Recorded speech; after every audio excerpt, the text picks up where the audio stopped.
Há uma quinta dimensão, além daquelas conhecidas pelo homem. É uma dimensão tão vasta quanto o espaço, e tão desprovida de tempo quanto o infinito. É uma zona intermediária entre a luz e a sombra, entre a ciência e a superstição. E se encontra entre o abismo dos temores do homem e o cume dos seus conhecimentos. É uma dimensão da fantasia, uma região além da imaginação.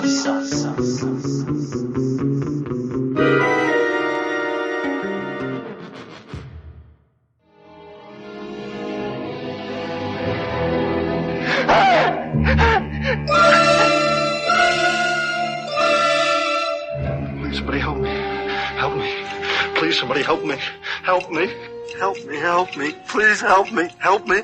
Help me. Please, somebody help me. Help me, please, somebody help me. Please, somebody help me. Help me.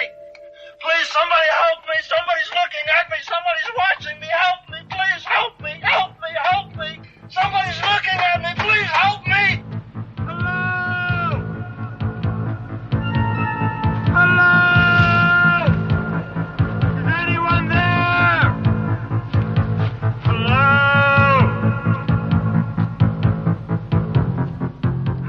Olá, seja bem-vindo à nossa Zona do Crepúsculo. Eu sou a Angélica. Eu sou o Marcos. E eu sou Alexandre Nerdmaster do Paranerd. Olá, Alexandre, seja muito bem-vindo ao nosso podcast. A gente já estava marcando essa gravação faz algum tempo e é uma felicidade muito grande, viu? Ter você por aqui. Ninguém precisa nem saber que eu fiquei enchendo teu saco durante 2 meses pra vir participar aqui, né? Porque chato do jeito que eu sou, né? Não fala isso. Imagina. Você não é chato de jeito nenhum, meu amigo. De jeito nenhum. É um prazer muito grande ter você por aqui, né, Marcos? Com certeza. É isso, então... Hoje o bate-papo com o Alexandre, em homenagem ao Alexandre, olha que legal, a gente vai falar do primeiro episódio da série. A gente vai tratar aqui de um episódio super legal. E, ó, detalhe, eu não sei qual foi o release que você pegou aí, Alexandre. A gente deu sorte de pegar um release bem doido, que ele vai diretamente assim em toda a explicação do Rod Serling. Ele falando tudo sobre a série. Sim, eu peguei esse release com o Rod Serling vendendo Twilight Zone para as emissoras. Eu peguei esse release, sim. É muito gostoso, né? Eu adorei isso daí, até porque se a gente for ver mais pra frente, né? O Rod Serling, muita coisa que ele comentou ali, ele não conseguiu depois produzir, né? Até por uma questão, talvez, de orçamento e tal. Então é bem interessante, né? Ah, mas felizmente ele conseguiu produzir o Lonely Man, pelo menos, que aquele episódio foi muito bom, cara. Eu adorei, inclusive, o episódio de vocês sobre The Lonely Man. Muito legal. Eu adorei também o episódio, a discussão. Eu gostei demais. Mas a gente vai falar hoje do episódio número 1, Where is everybody? Onde é que tá todo mundo, afinal? Ou como diria o Salsicha, cadê todo mundo, Scooby? O episódio foi ao ar em 2 de outubro de 1959. Episódio roteirizado pelo Rod Serling, dirigido pelo Robert Stevens e apresentando um ator que eu fiquei fascinado. Eu achei uma tremenda participação dele, até porque o episódio está obviamente calcado somente na atuação dele, que é o Weir Holliman, né, Marcos? Sim, o Holliman, ele era então um jovem ator, mas ele desempenhou muito bem o papel, um papel bem difícil, né? Ele carrega o episódio nas costas. Enfim, ele aparece em muitas e muitas séries de televisão. Depois ele teve uma carreira de 48 anos. Ele está aposentado atualmente. Está na faixa dos 90 anos de idade. Ele está no Planeta Proibido, no Assim Caminha a Humanidade e em dezenas de episódios de séries de TV, né? Sim, lembro dele no Planeta Proibido. Ele também fez militar lá. E, cara, como o Marco falou, um papel difícil pra caramba, porque o cara tem que conduzir o fio da conversa literalmente sozinho. Tá falando sozinho. Isso, apesar de parecer que é fácil, não é não, meus amiguinhos. Sim, ele precisa também, além dele estar sozinho, não querendo me antecipar muito a contar, mas ele vai ter uma certa desestruturação mental ao longo do episódio e ele passa isso muito bem também na atuação dele. Bem bacana. Que é uma das coisas maravilhosas no Zona do Crepúsculo, Twilight Zone, além da imaginação, chame você como como você quiser, que é as histórias com plot twist no final. E essa já foi logo a primeira, joga um soco no estômago logo de cara no final do episódio. Mas calma que a gente chega no final do episódio daqui a pouquinho. Calma. Sim, exatamente. Nós costumamos ir diretamente para curiosidades, né, Marcos? A gente comenta o que tem de interessante, o que tem legal e interessante que a gente pode mencionar. Bom, esse é o piloto da série. Inicialmente, o piloto não ia ser esse episódio. O Rod Serling tinha apresentado um outro roteiro que versava sobre uma sociedade na qual as pessoas, quando chegavam numa determinada idade, elas eram executadas, mortas. Ah, era daquele episódio da família dinossauro, né? Que jogava algo assim, alguma coisa meio, sei lá, Admirável Mundo Novo, de repente, né? Mas os produtores da série acharam que era uma coisa sombria demais, não gostaram. E aí ele apresentou esse outro roteiro do Onde Está Todo Mundo, e aí sim eles deram o ok pro início da gravação. Uma curiosidade também é que ele tem uma abertura diferente das outros episódios. A narração de abertura não é feita pelo Rod Serling, é feita por um locutor famoso da época, que é o Westbrook Van Voorhis. Só que esse cara, ele fez apenas a narração desse piloto, porque o plano seria que todos os episódios tivessem aquela narração de abertura e alguém queria introduzir a história e fazer considerações depois que o episódio acabasse. O Westbrook, ele tinha uma agenda muito cheia, ele não pôde fechar contrato para participar da série toda. Aí o próprio Serling falou, quer saber de uma coisa? Vou fazer eu. Tem problema. E aí ele acumulou mais essa função. Outra curiosidade é que a série ela é filmada nos estúdios da Universal, menos esse piloto que ele foi filmado nos estúdios da Metro. Né? Eu acho que a maior curiosidade que tem nesse episódio, pelo menos no release que a gente pegou, foi justamente essa venda da série Twilight Zone pelo próprio Rod Serling, falando sobre o que é a série. Por quê? Vamos pro contexto da época, né? Não existia nada parecido com Twilight Zone na época que ele foi criado. Então, se o Rod Serling não aparece no começo do episódio dando uma explicação geral do que era a série, cara, eu acho que ninguém nem assistia essa bodega, né? Sabe o que eu acho interessante, Alexandre, nesse sentido que você está falando? Porque é uma longa apresentação, né, que o Rod Serling faz. Ele fala de vários episódios, ele comenta o The Lone, ele fala no episódio que a gente ainda não tratou, que é o do cara que ele não morre, né? Inclusive é um episódio que, como a gente comentou ali pra frente, acho que até por questões de orçamento, né? Algumas coisas não puderam ser colocadas, mas aí você vê como é que é diferente, né? O espectador é diferente, né? Hoje em dia, você assistiria um programa? Eu assistiria talvez um programa com uma longa apresentação, as pessoas falando sobre o que é e tal, né? Para poder instigar a tua curiosidade. É muito interessante você parar para pensar que um programa que é da TV aberta, né, da CBS, um programa pra família, e o Rod Serling tratando tudo ali e tal, de vários episódios. Tem a questão do pistoleiro, um outro episódio também. Mas Angélica, eu acho que essa apresentação dele não foi ao ar. Ela foi apresentada pros executivos. Eu também tô achando isso. Porque ele não tá falando pro público, ele tá falando pras emissoras. Ele tá vendendo a série pras emissoras, não pro público. Ele deu toda a impressão de que ele tava, olha, emissoras, a série é assim, assim, assado. O público de vocês vai gostar disso. Então, eu tenho quase certeza que isso não foi pro ar, cara. Tanto que existe release sem essa abertura. Então é muito mais legal ainda a gente ter descoberto, os caras terem colocado um release desse pra gente poder assistir. Porque é imperdível essa apresentação do Rod Serling. É muito interessante. Eu até pensei realmente que tivesse passado na televisão. Falei, caramba, como? Né, e tal. Tanto que o episódio, se você for parar pra pensar, esse release que a gente assistiu, não tem aquela narração que costuma ter nos episódios, mostrando já cenas, esse é fulano de tal, blá blá blá, blá blá blá. É uma coisa que já entra meio que direto. E a própria duração do episódio é um pouco mais curta, justamente por isso. Então, exatamente. E a própria abertura, que é diferente, ela não foi ao ar, essa abertura com a narração do Westbrook. O episódio foi ao ar já com a narração do Rod Serling. Ah, mas eu vou colocar na página da gente essa abertura com o Rod Serling, tá? Até, inclusive, o tipo da letra é diferente. Ainda bem que eles mudaram, né? Porque é um Twilight Zone muito esquisito, né?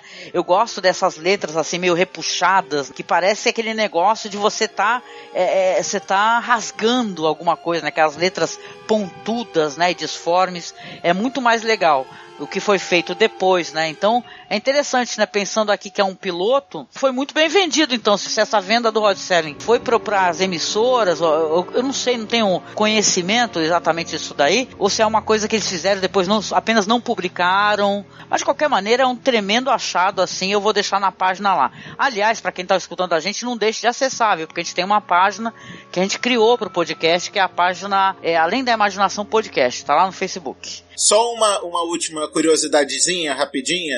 O nome do episódio que deveria ter sido o piloto, aquele do tal, quando a galera chega numa certa idade e morre, chama-se The Happy Place, o lugar feliz. Eu não sabia disso, hein? Muito bom, muito bom. Vamos lá, sinopse do episódio.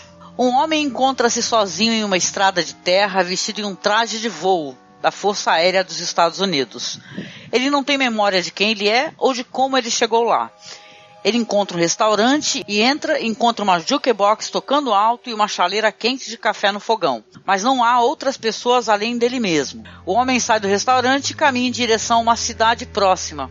Ele vê um caminhão estacionado com um motorista, mas ambos são manequins. Como restaurante, o resto da cidade parece deserta, mas o homem parece encontrar evidências de que alguém esteve lá recentemente. Ele fica inquieto enquanto vagueia pela cidade vazia, querendo alguém para conversar, mas ao mesmo tempo sentindo que está sendo observado. Em uma loja de refrigerantes, o homem percebe uma prateleira inteira de livros intitulada The Last Man on Earth, fevereiro de 1959. Ele fica chateado e sai. Quando a noite cai, as luzes do parque se acendem, levando o homem ao cinema. Ele se lembra de que ele é um soldado da Força Aérea. Quando o filme de repente começa na tela, ele corre para a cabine de projeção e não encontra ninguém lá. Então fica ainda mais paranoico de estar sendo observado. Eu acho que isso é uma boa introdução, né? A partir daí a gente pode contar mais um pouquinho os signos que a gente encontrou dentro do episódio. Mas ele é um episódio que, na minha opinião, ele trata, mais um episódio que ele trata de solidão, óbvio, né? Um episódio que trata de solidão. Ele trata da questão dessa corrida espacial, né? A gente falou um pouco sobre isso daí quando a gente foi conversar sobre esse episódio dos pilotos, né? Os caras que vão nos aparecendo, né? No outro podcast. Então ele trata disso daí tudo, né? A solidão e de uma coisa que o Rod Serling ele há de fazer, eu acho que em outras ocasiões também. Aquele negócio do governo, o exército, tá ali testando o cidadão para ser objeto de pesquisa, né? E tal. É um episódio que tem um tom assim que ele deixa meio dúbio, né? Na minha opinião, eu achei meio dúbio, né? Porque tem aquele negócio da lua, ele finaliza olhando pra lua, né? Não saia daí, fique aí. Então, ao mesmo tempo que o cara tem a paranoia, a solidão, ele vai ficando cada vez mais ansioso para um projeto futuro. E aí sim, né? Entra essa questão da corrida espacial. Então, olha só. Primeiro lugar, novamente, vamos dar uma salva de palmas pro Sr. Earl Holliman, porque o cara fez um papel de maluco paranoico devido à solidão sensacional. E o final, né, do plot twist, que na verdade era tudo um experimento do governo para ver se um cara aguentava viajar até a Lua durante meses sozinho na cápsula espacial, foi de explodir a cabeça, cara. Foi realmente uma coisa que eu achei sensacional. E tu, Marco? Sim, a gente fica muito surpreso quando a gente descobre que todo aquele cenário, toda aquela cidade vazia, e que quando ele entra nos ambientes ele tem sinais de que alguém esteve ali segundos antes, né? Aquilo tudo é da cabeça dele. Ele estava há semanas dentro da cápsula, tomado pela solidão, e ele começou a imaginar aquele mundo ali onde ele está sozinho, né? Aquela cidade, Oakland, né? Oakwood, aliás. Uma cidade da cabeça dele. Enfim, é um plot twist do caramba. Ele tem uma atuação muito boa. Ele era um ator jovem na época, mas ele tem uma atuação muito consistente. Pra mim, ele passa toda essa progressão do desespero, né? Do enlouquecimento que a solidão tá trazendo pra ele. É uma atuação muito bacana, um episódio muito, muito interessante. Eu revendo, tem algumas indicações aí que a gente percebe que aquilo pode ser uma construção da cabeça dele. Tem uma hora que ele entra numa delegacia que tá vazia, óbvio, né? Ele até fica com medo de ficar preso numa das celas. Quando ele sai, a placa que tá na frente é a placa indicando que aquilo é uma escola de ensino médio. Tem um outro momento que ele entra numa lanchonete, mas a placa que tá do lado de fora é de uma drogaria. Então a gente pode até ter umas indicações de que aqui tem umas inconsistências ali, e se a gente reassistir o episódio, a gente vai perceber que tem umas indicações de que aquilo pode ser tudo uma construção da cabeça dele. Mas só depois de várias vezes vendo que eu fui me pegar nisso.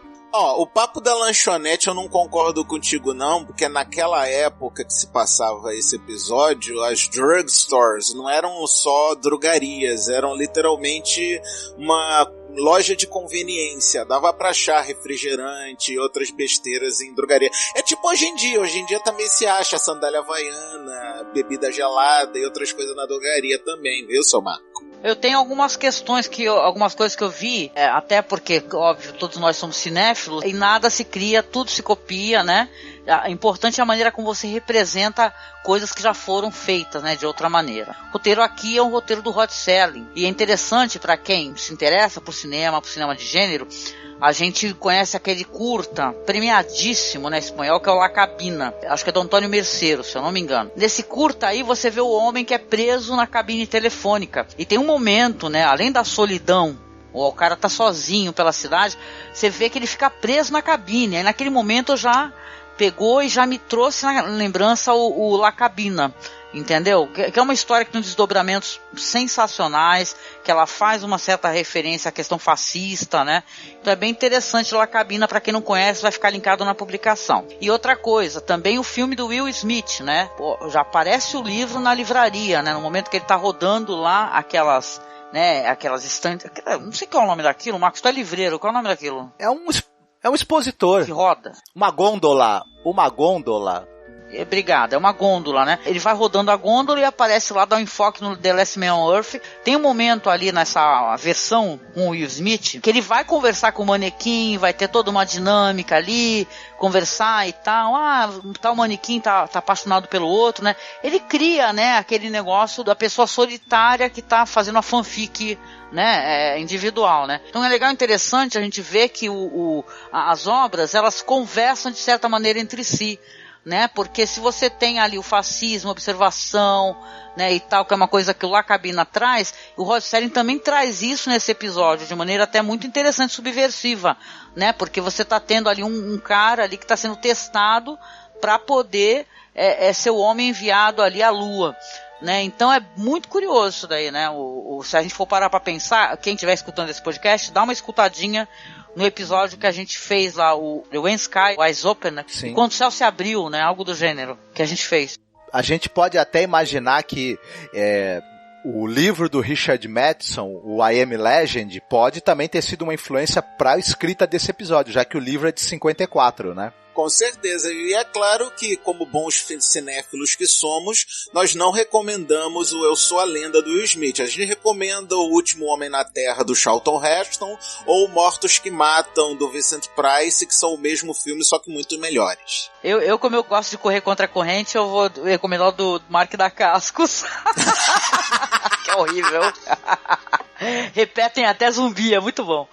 Bom, gente, mas olha só, eu achei um episódio intrigante, assim, a atuação do Ria Holliman, ela é maravilhosa, ela é espetacular mesmo, entendeu?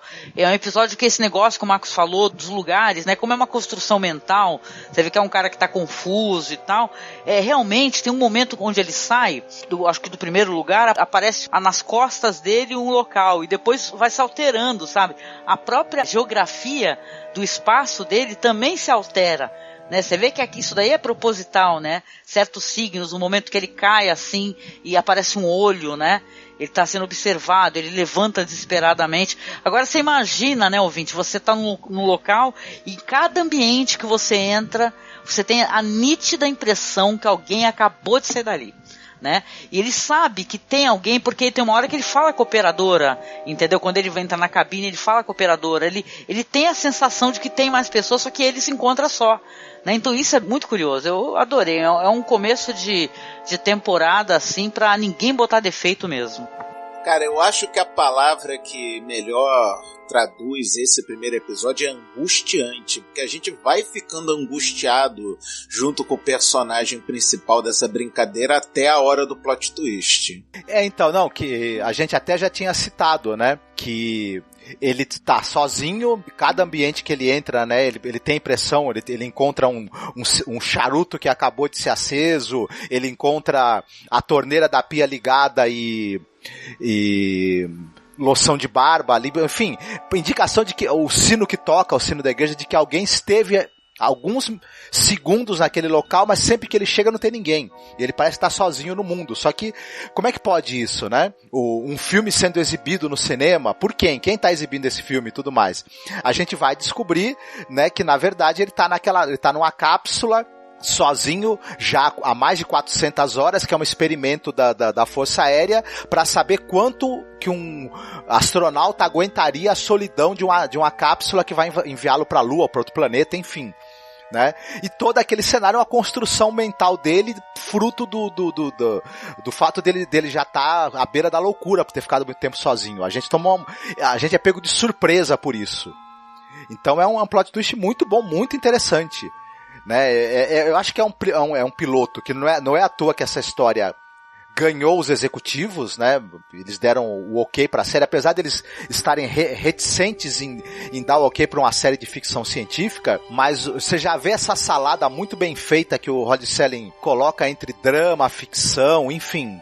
As características que a série vai ter pra frente, que é um roteiro muito bem escrito, com muitas vezes um plot twist muito bem colocado, foco para um personagem que é sempre um ator muito bom que acaba carregando, sendo o foco da história. Isso em quase todos os episódios você vai ver isso. Até por conta de serem episódios curtos, você tem que ter um foco muito claro na narrativa. É importante isso. Então eu achei uma coisa muito impactante, muito impressionante pra época. Até porque, como vocês falaram, não tinha nada parecido. Você tinha os dramas que eram feitos ao vivo, né, como Playhouse 90, por exemplo, mas algo como isso não tinha sido visto na TV ainda. Então imagina o impacto das pessoas em 1959, quando elas viram isso, né? Até porque tinha um burburinho sobre uma possível ida do homem à Lua daí a pouco tempo. As pessoas, elas intuíam na cabeça delas qual seria as dificuldades que um astronauta ia ter, que impacto psicológico e físico essa viagem poderia ter. Você estava naquela coisa da disputa ali na Guerra Fria.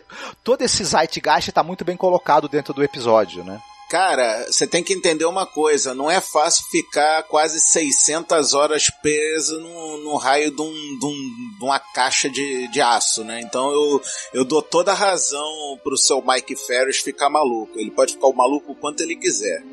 Hoje, com celular e Netflix, estava resolvido esse problema, né? O Netflix paga nós, tá? Por favor. Olha só, algumas curiosidades aqui que a gente deixou de colocar, só que eu acabei de localizar, achei interessante. A Praça da Cidade depois foi utilizada para o filme De Volta ao Futuro, de 1985, e parece que esse personagem aí ia ser interpretado pelo Tony Curtis, né? Só que ele queria muita grana, aí não rolou. Ah, que bom, eu preferi o Holliman mesmo, ficou melhor. Também, o Rod Serling, posteriormente, ele publicou uma antologia de textos que são esses episódios transformados em novelas. E um dos episódios que acabou ganhando uma novelização foi esse.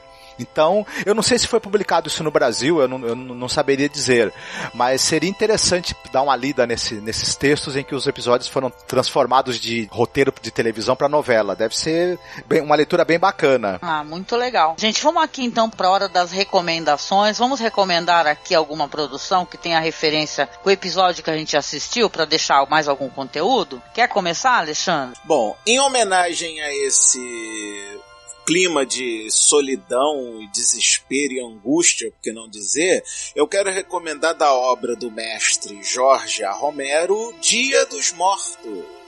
Que a abertura do Dia dos Mortos, todos vocês conhecem, aquelas famosas Hello? Is anybody here? Hello? Cara, é tão angustiante quanto esse episódio onde é que tá todo mundo, né? E também, voltado para essa brincadeira, a banda fictícia Gorillaz pegou justamente esse comecinho do Dia dos Mortos e transformou numa música que eu particularmente adoro muito, que é A1H1, o A1H1.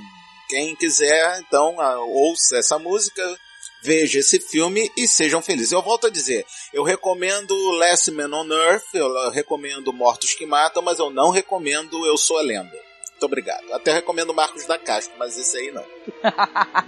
Muito bom. E você, Marcos? Show de Truman, né? Tem uma certa semelhança com, por exemplo, o Show de Truman, que é o cara que ele tem uma vida, né? Mas ele não sabe exatamente que aquilo é uma construção, né? Então você tem várias histórias.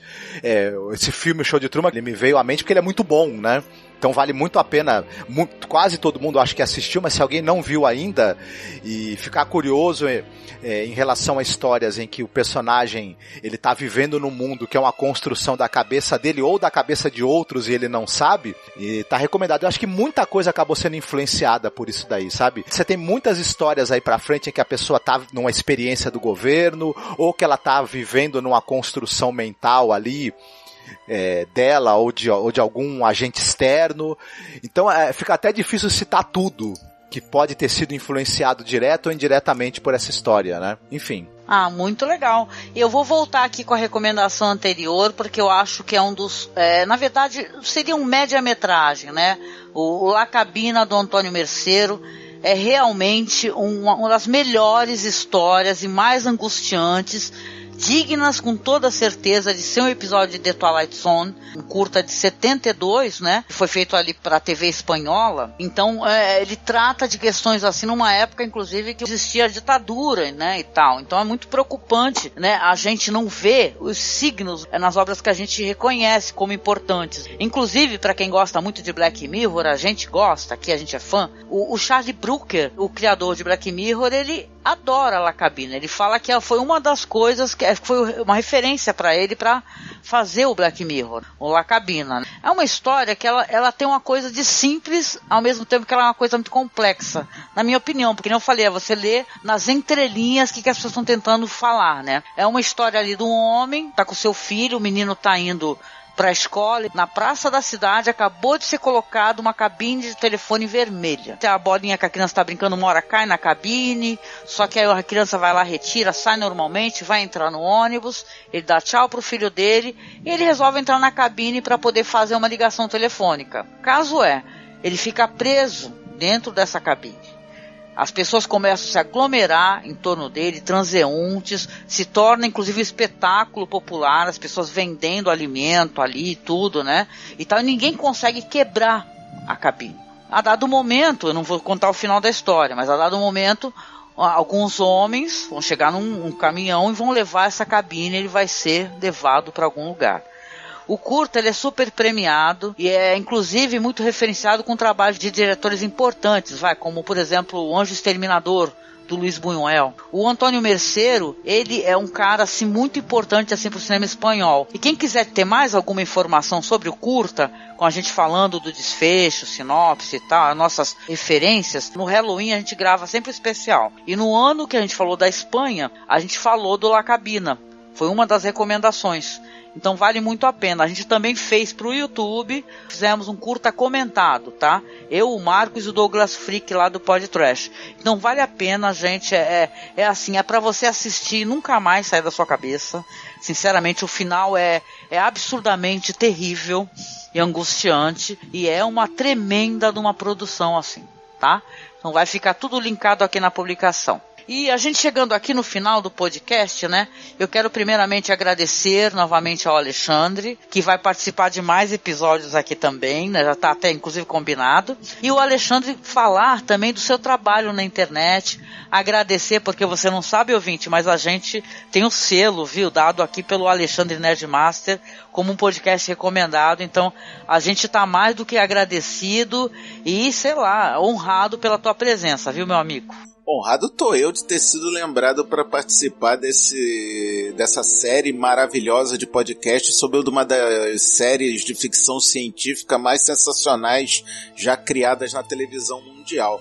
Bom, queridos ouvintes daqui da Masmorra, eu sou Alexandre Nerdmaster, sócio, dono, fundador e responsável pelo Paranerdia, o podcast para nerds.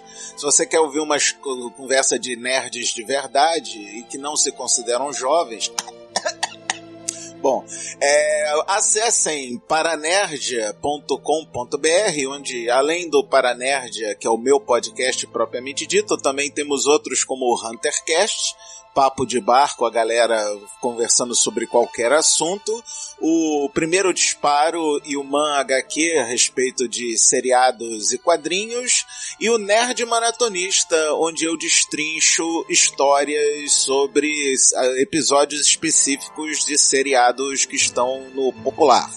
E em homenagem a estes episódios do Além da Imaginação, eu gravei recentemente, já deve ir pro ar, mais ou menos na mesma época que esse episódio está no ar também, um para-alternativo que foi capitaneado pelo senhor Pensador Louco do Teatro Escuro, que o tema foi Além da Imaginação.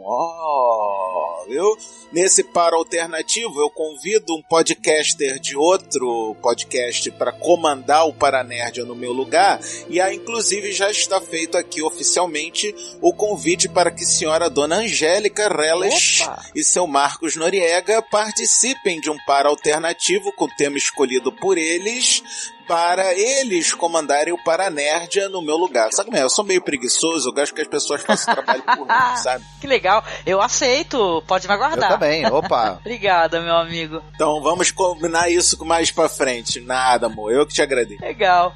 E chegando aqui nesse podcast terrivelmente solitário e angustiante, saindo da nossa zona do crepúsculo, eu pergunto aqui ao meu colaborador, né? E aí, Marcos? Pra falar pro pessoal no final do podcast. Fiquem bem, cultivem amizades pra não acabarem sozinhos no mundo, cuidado pra não ficarem trancados em cabines telefônicas. Até a próxima. Até a próxima, beijo. Tchau, fiquem bem. Tchau. Tchau, gente, o lugar é aqui, hein? A hora é agora.